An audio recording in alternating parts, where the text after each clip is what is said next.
الصالحات نسعى نعمل للآخرة أخي نزداد صلاحا إيمانا طوبى للإنسان تقي.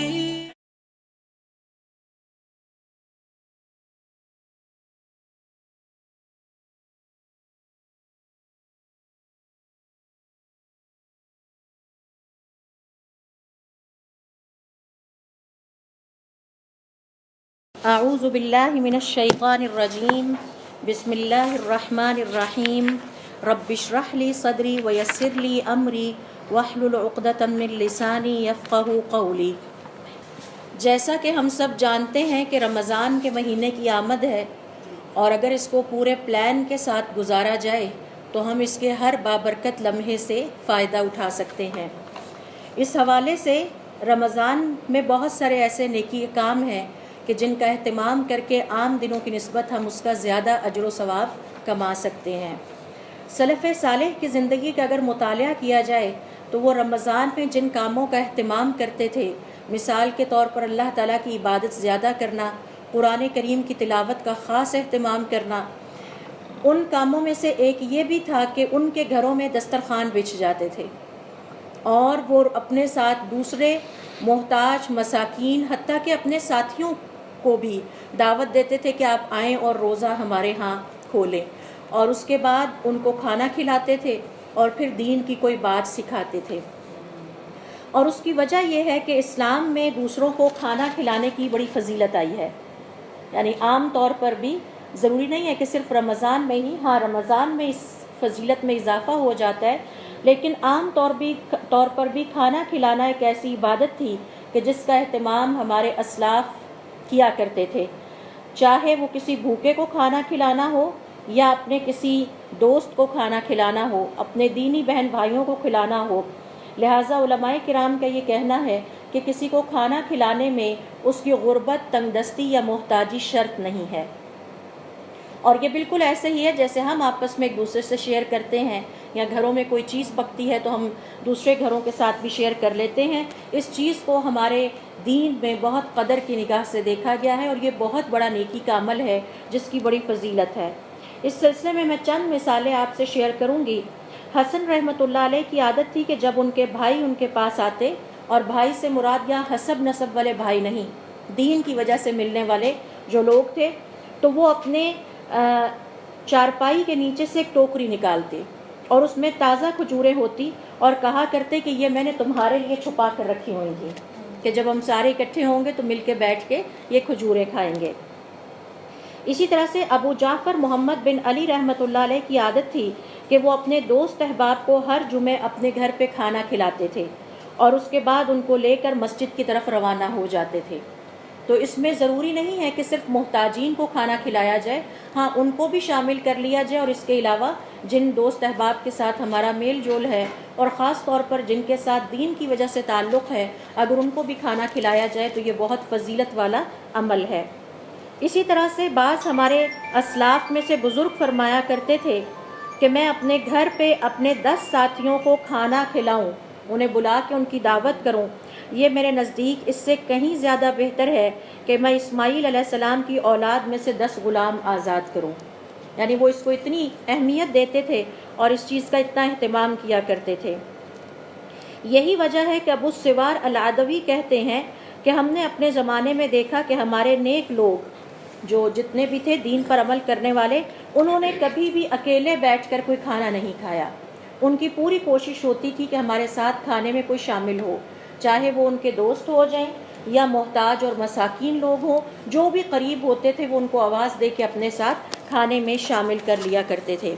اعمش کہتے ہیں کہ خیثمہ کی عادت تھی کہ وہ اپنے گھر پر خبیث نامی ایک حلوہ تیار کیا کرتے تھے، ساتھ سے ہے یہ، اور پھر سب کو بلا کر کہا کرتے تھے کہ میں نے یہ خاص طور پر آپ لوگوں کے لیے بنوایا ہے، کیونکہ مجھے پتہ ہے کہ آپ کے گھر میں یہ والا حلوہ تیار نہیں ہوتا ہوگا۔ تو وہ خاص طور پر اپنے گھر میں پکا کے ساروں کے ساتھ شیئر کیا کرتے تھے۔ اسی طرح سے ابو خلدہ کہتے ہیں کہ میں ابن سیرین کے پاس گیا اور عبداللہ ابن عون بھی میرے ساتھ تھے، تو انہوں نے ہم دونوں کو مرحبا کہا اور پھر کہا کہ میں آپ کی کیا خدمت کروں۔ ہاں میں ایک کام کر سکتا ہوں کہ میرے گھر میں ایک ایسی چیز پکتی ہے جو کہ آپ کے گھر میں نہیں پکتی، اور وہ کوئی حلوے کی مانند چیز تھی، وہ لے آئے اور اس کو چھری سے کاٹ کاٹ کر اس کے پیسز کر کر کے ہمیں دیتے رہے اور کھلاتے رہے۔ تو یہ چند مثالیں ہیں کہ جس سے پتہ چلتا ہے کہ ہمارے سلف صالح ایک دوسرے کو کھانا کھلانے کی فضیلت کو کتنی اہمیت دیتے تھے اور اس کو کتنا سمجھتے تھے، اور اس میں تنگ دستی یا محتاجی شرط نہیں ہے۔ ہاں اچھی بات یہ ہے کہ اگر اس میں تنگ دست اور محتاج لوگوں کو بھی شامل کر لیا جائے تو یہ فضیلت کے اعتبار سے زیادہ بہتر ہے۔ چونکہ اسلام ہمیں بار بار اس بات کی ترغیب دیتا ہے کہ ہم آپس میں ایک دوسرے کو کھانا کھلائیں، محتاجوں کو کھانا کھلائیں، تو اس حوالے سے علماء کرام کا یہ کہنا ہے کہ رمضان کا مہینہ اس عبادت کے لیے موزوں ترین مہینہ ہے، اور اگر کوئی شخص رمضان کے مہینے میں دوسروں کو روزہ کھلواتا ہے اور اپنے ساتھ کھانے میں شریک کرتا ہے تو قرآن اور حدیث سے اس کی 20 فضیلتیں یا 20 اجر اور ثواب پتہ چلتے ہیں۔ تو نوٹ کر لیجئے، سب سے پہلا ثواب اور اجر یہ ہے، من فطر صائما فلہ مثل اجرہ، جس کسی نے کسی روزے دار کا روزہ کھلوایا تو اسے بھی روزے کا اسی طرح سے ثواب ملے گا۔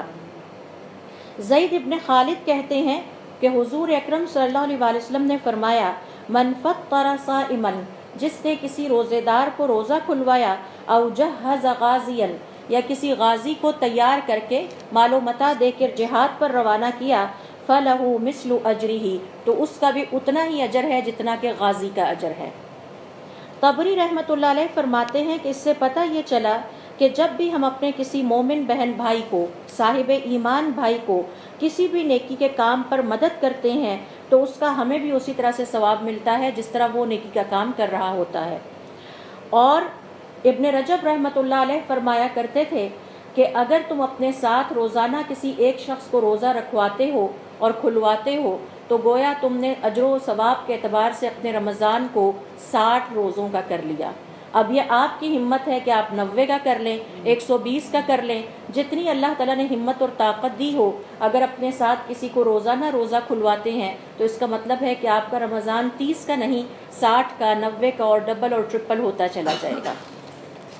تو یہ تو ہے اس کی پہلی فضیلت، اور اس حوالے سے علماء کرام یہ کہتے ہیں کہ اس کی مثال ایسے ہی ہے کہ جب کسی نے کسی شخص کا روزہ کھلوایا اور اسے کھانا کھلایا تو گویا اس نے اس کی روزہ رکھنے میں مدد کی اور اسے قوت عطا کی۔ جب وہ یہ کھانا کھائے گا وہ اس کے جسم کا حصہ بنے گا، اور پھر جب وہ اللہ تعالیٰ کا ذکر کرے گا، جب وہ شخص اللہ تعالیٰ کی عبادت کرے گا تو آپ کے ذکر، آپ کی عبادت اور آپ کے روزے کا ثواب دگنا ہوتا چلا جاتا ہے۔ اب آپ کو اس کی عبادتوں کا ثواب بھی مل رہا ہے، اور یہی وجہ ہے کہ سلف صالح آپس میں جو نیک افراد ہوتے تھے ان کو خاص طور پر ضرور روزہ کھلواتے تھے کہ یہ بھی ہمارے ساتھ کھولیں گے تو ہم بھی اس اجر و ثواب میں شریک ہو جائیں گے، اور محتاجوں اور مساکین کو روزہ کھلوانے کا اجر و ثواب جو ہے وہ علیحدہ ہے۔ تو ان کے گھروں میں کیا ہوتا تھا کہ دسترخوان بچ جاتے تھے۔ دوسری شکل یہ تھی کہ وہ مساجد میں روزہ کھلوانے کا انتظام کیا کرتے تھے، اور وہاں پر اللہ تعالیٰ کی مخلوق اکٹھی ہوتی تھی، سب لوگ وہاں اکٹھے ہوتے تھے، اور روزہ کھلوانے کے بعد سب کو کھلانے پلانے کے بعد وہ ان کے ساتھ بیٹھتے اور روزانہ انہیں دین کی ایک بات بھی سکھا کے بھیجتے۔ تو گویا انہیں کھانا بھی کھلاتے اور ان کو علم بھی سکھاتے، اور علم وہ جو کہ بہترین علم ہے، دنیا کے علم کے مقابلے میں قال اللہ و قال الرسول اصل میں علم ہے۔ دوسری اس کی فضیلت یہ ہے کہ روزے دار کا روزہ کھلوانا اور اس کو کھانا کھلانا، اللہ تعالیٰ نے قرآن کریم میں اسے ابرار کی صفت کہا ہے۔ ابرار کا مطلب ہے کہ اللہ تعالیٰ کے نیک بندے۔ اس حوالے سے سورۃ الانسان کی آیت نمبر 5 سے لے کے 12 تک دیکھیے، اس میں اللہ تعالیٰ فرماتے ہیں، ان الابرار یشربون من کأس کان مزاجها کافورا، بے شک نیک لوگ، ابرار سے مراد نیک لوگ ہیں، وہ جام پیئیں گے جس کی آمیزش کافور کی ہے، عین یشرب بها عباد اللہ، جو ایک چشمہ ہے جس سے اللہ تعالیٰ کے بندے پیئیں گے، یفجرونها تفجیرا، اور اس کی نہریں نکال کر جدھر دل چاہے گا لے جائیں گے۔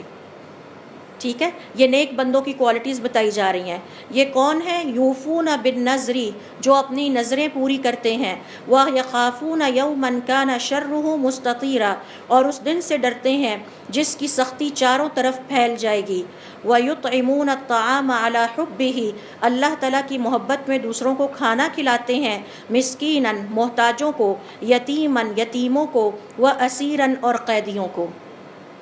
انما نطعمکم لوجہ اللہ، اور ان کے دل میں یہ سوچ ہوتی ہے کہ ہم تو تمہیں صرف اللہ کی خاطر کھلا رہے ہیں، لا نرید منکم جزاء ولا شکورا، ہمیں تم سے کسی قسم کا کوئی ریوارڈ، کوئی شکریہ کے الفاظ بھی نہیں چاہیے۔ انا نخاف من ربنا یوما عبوسا قمطریرا، ہم تو اپنے رب سے ڈرتے ہیں اس دن سے کہ جس دن اداسی اور سختی چاروں طرف پھیل جائے گی۔ فوقاہم اللہ شر ذلک اليوم، تو اس دن ان کھانا کھلانے والوں کو اللہ تعالیٰ اس دن کی سختیوں سے بچا لے گا۔ وَلَقَّاهُمْ نَضْرَةً وَسُرُورًا، اور انہیں تازگی اور خوشی عطا کرے گا۔ وَجَزَاهُمْ، اور انہیں بہترین بدلہ دے گا، بِمَا صَبَرُوا، اس وجہ سے جو انہوں نے صبر کیا، جَنَّةً وَحَرِيرًا، ان کے لیے جنت ہے اور ریشم ہے۔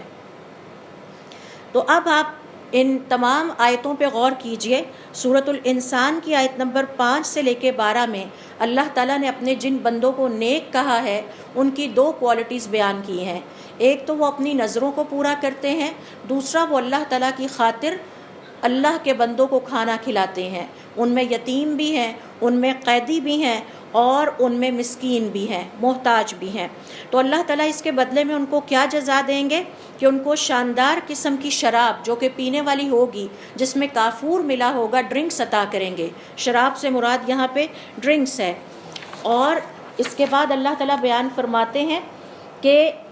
یہ ایسے ڈرنکس ہوں گے کہ جن کے ختم ہونے کا بھی کوئی خوف نہیں ہوگا، اتنی زیادہ کوالٹی میں مہیا ہوں گے کہ اس کے چشموں سے وہ پئیں گے، اور ان چشموں کو وہ جدھر موڑ کے لے جانا چاہے اپنے گھروں کی طرف، اپنے جنت میں علاقوں کی طرف لے جائیں گے، اور اس کے وجہ سے وہ اس کو خوب انجوائے بھی کریں گے۔ اور پھر اس کے بعد ان کے اعمال ذکر کیے کہ انہوں نے ایسے کون سے نیک عمل کیے تھے۔ تو اس میں پہلا نیک عمل ہے کہ وہ اپنی نظریں پوری کرتے تھے، اور دوسرا نیک عمل ہے کہ وہ اللہ کی محبت میں اللہ کی مخلوق کو کھانا کھلاتے تھے۔ اور یہ جو انہوں نے دنیا کی زندگی میں صبر کیا، آپ کو پتہ ہے کہ مال انسان کو بہت محبوب ہے، اور انسان کا دل بڑی مشکل سے اس بات پر آمادہ ہوتا ہے کہ وہ اپنے مال میں سے نکالے اور دوسروں پر خرچ کرے۔ تو یہ جو صبر انہوں نے کیا، اس کے نتیجے میں اللہ تعالیٰ قیامت والے دن انہیں قیامت کی سختیوں سے بچائیں گے، اور ان کو خوب عزت کے ساتھ ریسیو کریں گے۔ ان کے چہروں میں تازگی ہوگی اور ان کے دلوں میں سرور ہوگا۔ جب دل خوش ہوتا ہے تو چہرے خود بخود روشن ہو جاتے ہیں۔ تو اللہ تعالیٰ نے ظاہری اور باطنی خوشی جو ہے وہ دونوں قسم کی ان کو عنایت کرنی ہے، اور اس کے ساتھ ساتھ ان کے لیے جنت ہے اور ریشم ہے۔ اور جنت اور ریشم کا تذکرہ یہاں پہ اس لیے کیا کہ یہ وہ بہترین چیزیں ہیں کہ جس کی تمنا ایک انسان کر سکتا ہے۔ تو یہ خوبصورت ترین وعدہ کس کے لیے ہے؟ جس نے روزہ کھلوایا اور دوسروں کو کھانا کھلایا۔ تو عام دنوں میں اگر یہ نیکی کی جائے تو ہم سب جانتے ہیں کہ رمضان کے دن مبارک ترین اوقات ہیں۔ جب مبارک ترین اوقات میں وہ نیکی کی جاتی ہے تو اس کی فضیلت کئی گنا زیادہ ہو جاتی ہے۔ تیسری فضیلت اور تیسرا اجر و ثواب جو کہ کھانا کھلانے والے کو ملتا ہے، شیخ احمد مصطفیٰ متولی کے مطابق وہ یہ ہے کہ روزہ کھلوانا اور کھانا کھلانا یہ دائیں بازو والوں کی صفت بیان ہوئی ہے قرآن کریم میں۔ قیامت والے دن انسان چھٹ کر 3 گروہوں میں تقسیم ہو جائیں گے۔ ایک السابقون ہوں گے، ایک دائیں بازو والے ہوں گے، اور ایک بائیں بازو والے ہوں گے۔ سابقون تو وہ لوگ ہیں جو جنت کی طرف بغیر حساب کے رواں دواں چلے جائیں گے، اور حدیث میں آتا ہے کہ انہیں کوئی گائیڈ کرنے والا نہیں ہوگا، انہیں خود سے پتہ ہوگا، وہ جائیں گے اور اپنے گھروں کے تالے کھولیں گے۔ جس قدر خوش نصیبی ہے۔ اس کے مقابلے میں میمنہ والے ہیں، دائیں بازو والے۔ یہ جو دائیں بازو والے ہوں گے یہ وہ خوش نصیب ہوں گے جن کے اعمال نامے ان کے دائیں ہاتھوں میں پکڑائے جائیں گے، اور ان کے حساب بڑے آسان اور ہلکے ہلکے ہوں گے، ان کے ساتھ سختی کا برتاؤ نہیں کیا جائے گا۔ اور حضور اکرم صلی اللہ علیہ وسلم حدیث میں فرماتے ہیں کہ جنت بھی اللہ تعالیٰ کے دائیں طرف ہوگی، تو یہ جنت ہی کے سامنے جا کے کھڑے ہوں گے، ان کا ہلکا پھلکا سا حساب ہوگا، اور اس کے بعد ان کو جنت کی طرف روانہ کر دیا جائے گا۔ تو قرآن کریم میں اللہ تعالیٰ نے دائیں بازو والوں کا تذکرہ کیا ہے۔ ان دائیں بازو والوں کی ایک صفت بیان کی ہے، اور وہ صفت یہ ہے کہ وہ اللہ کی محبت میں اللہ کی مخلوق کو کھانا کھلاتے ہیں۔ اور اس کے لیے آپ دیکھیے سورۃ البلد کی آیت نمبر 14 سے لے کے 18 تک، جس میں اللہ تعالیٰ فرماتے ہیں او اطعام فی یوم ذی مسغبہ۔ یہ جو اللہ تعالیٰ کے نیک بندے ہیں دائیں بازو والے، ان کی صفت یہ ہے کہ یہ شدید بھوک والے دن اللہ کی مخلوق کو کھانا کھلانے والے ہوتے ہیں۔ تو روزہ ایک شدید بھوک ہے، روزہ ایک ایسی حالت ہے کہ جس میں انسان انتظار کر رہا ہوتا ہے کہ کب اس کو وقت ملے اور وہ کھانا کھائے۔ یتیماً ذا مقربہ، وہ یتیموں کو کھانا کھلاتے ہیں، اور اگر رشتہ دار یتیم ہے تو ان کا تو خاص طور پر خیال رکھتے ہیں۔ او مسکیناً ذا متربہ، یا کسی انتہائی خاکسار مسکین کو کھانا کھلاتے ہیں جو بالکل مٹی ہو چکا ہے۔ ثم كان من الذين آمنوا وتواصوا بالصبر وتواصوا بالمرحمة، پھر یہ وہ سارے لوگ ہیں جو اللہ پر ایمان لے آئے ہیں اور ایک دوسرے کو صبر کی تلقین کرتے ہیں اور ایک دوسرے کو رحم کی تلقین کرتے ہیں۔ اولئک اصحاب المیمنۃ، یہ قیامت والے دن دائیں بازو والے خوش نصیب لوگ ہوں گے۔ تو آپ دیکھیے کہ یہاں بھی اللہ تعالیٰ نے جب اپنے نیک بندوں کا تذکرہ کیا ہے، اصحاب المیمنہ کا تذکرہ کیا ہے کہ جن کا حساب کتاب بھی ہلکا سا ہوگا اور جو خود بخود دائیں طرف کھڑے ہو جائیں گے اور انہیں پتہ چل جائے گا اور خوش ہو جائیں گے کہ ہم اللہ تعالیٰ کے دائیں طرف پہنچ گئے ہیں، اس کا مطلب ہے کہ ہمارا حساب آسان ہوگا۔ تو اللہ تعالیٰ ہمیں بھی ان خوش نصیب افراد میں کرے۔ تو یہ ہے وہ تیسری فضیلت جو کہ کھانا کھلانے والوں کو حاصل ہے۔ یہی وجہ ہے کہ سلف صالح جو رمضان میں خاص طور پر کام کیا کرتے تھے، ایک تو قرآن کریم کی کثرت سے تلاوت کرتے تھے،